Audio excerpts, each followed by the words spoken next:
اس پہ ایکشن نہیں لیا گیا، اور خود احتسابی جو ادارے کی جانب سے کہا جاتا ہے کہ ہمارے اندر ایک نظام ہے خود احتسابی کا، تو وہ کہہ رہے ہیں کسی کا احتساب نہیں ہوا. وہ کہہ رہے ہیں میں کئی بار بتا چکا ہوں. اور لیکن اس سے پہلے جو انہوں نے بات کی وہ بہت سنگین، انہوں نے بہت خوفناک انہوں نے یہ الزام لگایا ہے فوج کی قیادت پر کہ ان کی گرپ نہیں ہے شاید اپنے ادارے کے اوپر، کہ ان کے ادارے میں بیٹھے ہوئے کچھ لوگ جو ہیں وہ تحریک انصاف کی سہولت کاری کر رہے ہیں. اس سے بڑا جھوٹ نہیں ہو سکتا، اس سے بڑا بکواس اور لغو بات نہیں ہو سکتی کہ اس فوج کے اندر سے تحریک انصاف کو سپورٹ مل رہی ہے. آپ کے سامنے تحریک انصاف کے ساتھ جو کچھ ہوا ہے، جو کچھ ہو رہا ہے، اس کے باوجود یہ کہنا کہ فوج کے اندر سے تحریک انصاف کو کوئی گروپ سپورٹ کر رہا ہے، اس سے بڑی جھوٹ اور غلط بیانی نہیں ہو سکتی. اور ظاہر ہے فوج کا سسٹم بھی ایک ایسا ہے کہ وہاں پہ اس طرح سے ممکن نہیں ہے کہ ادارے کی ایک پالیسی ہو اور کوئی نیچے سے بیٹھ کے اس پالیسی کے اگینسٹ کسی کو سپورٹ کر رہا ہو، ایسا نہیں ہوا کرتا.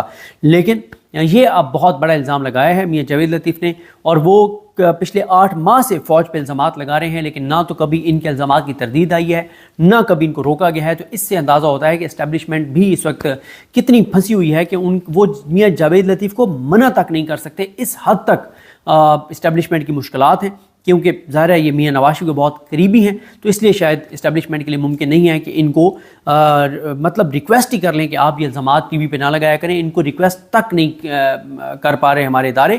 اس کی وجہ یہی ہے کہ آپ کو پتہ ہے کہ اس وقت کیونکہ سارا ایک چیلنج جو ہے وہ عمران خان اور تحریک انصاف بنے ہوئے ہیں، تو شاید کوئی یہ افورڈ بھی نہیں کر سکتا کہ نون لیگ میں نواز شریف کی قریبی شخصیت کو ریکویسٹ کر کے روک لیا جائے کہ آپ ٹی وی پہ یہ الزامات نہ لگایا کریں، اور اگر آپ کے پاس کوئی ثبوت ہے تو آپ ثبوت ہمیں دے دیں کہ کس نے پیسے لیے ہیں. یہ کھلے عام یہ الزام لگاتے ہیں میاں جاوید لطیف. اور اگر یہی الزام تحریک انصاف کے کسی بندے نے یہ والا لگایا ہوتا، یا یہ الزام لگایا ہوتا کہ فوج کے لوگوں نے پیسے لے کے اور فارم 47 جاری کروایا ہے، تو اب تک اس کے ساتھ کیا ہوا ہوتا مجھے بتانے کی ضرورت نہیں ہے.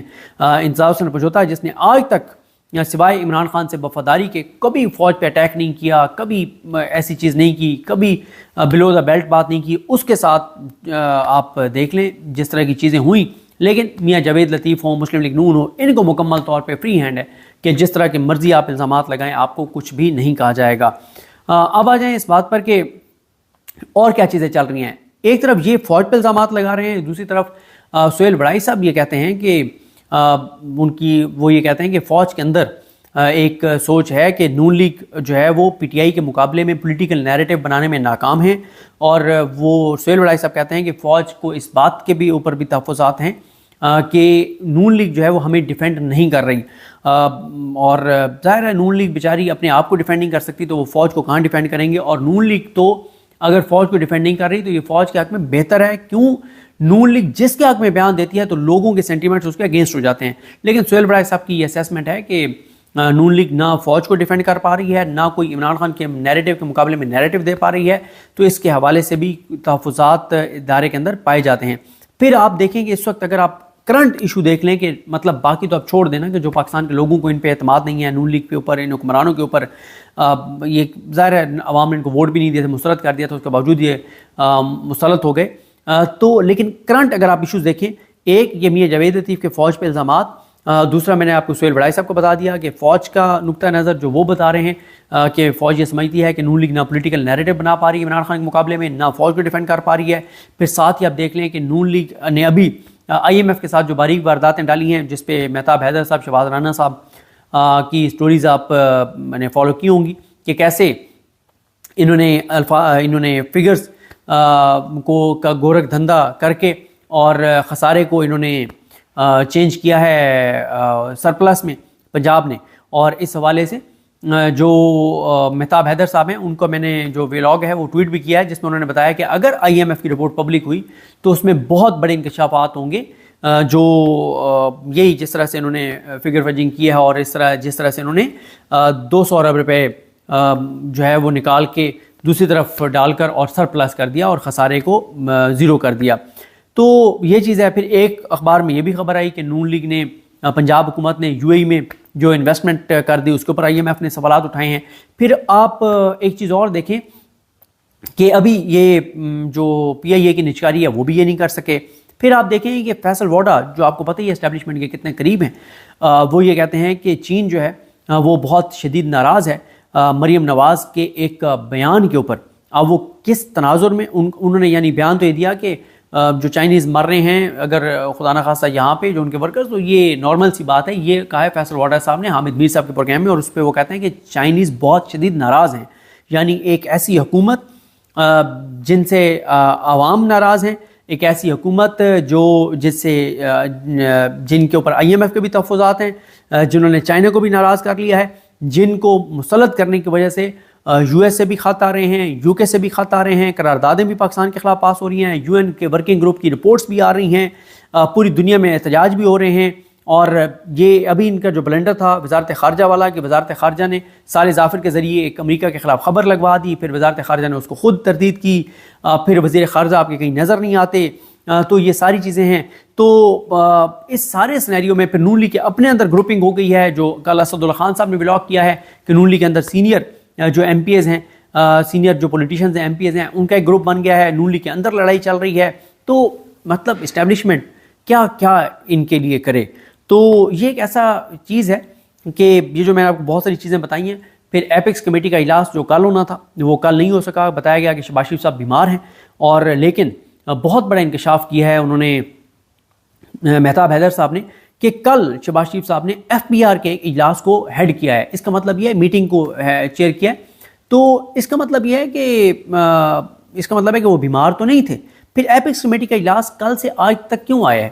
اس حوالے سے میں ان کا ٹویٹ بھی پڑھ دیتا ہوں. ان کا ایک ٹویٹ بڑا امپورٹنٹ آیا ہے سلمان غنی صاحب کا بھی.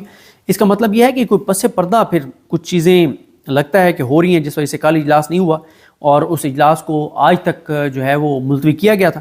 سلمان غنی صاحب نے کل یہ ٹویٹ کیا، کہتے ہیں کہ کیونکہ وہ 12 بج گئے تھے اور 12 بجے کے بعد انہوں نے ٹویٹ کیا تھا، تو وہ کہتے ہیں کہ آج اسلام آباد میں ایپیکس کمیٹی کے اجلاس کی ٹائمنگ اہم ہے، یعنی آج منگل کو، جس میں دہشت گردی کے سدباب کے لیے صورتحال پر غور و خوض کے بعد نئی حکمت عملی کا تعین ہوگا.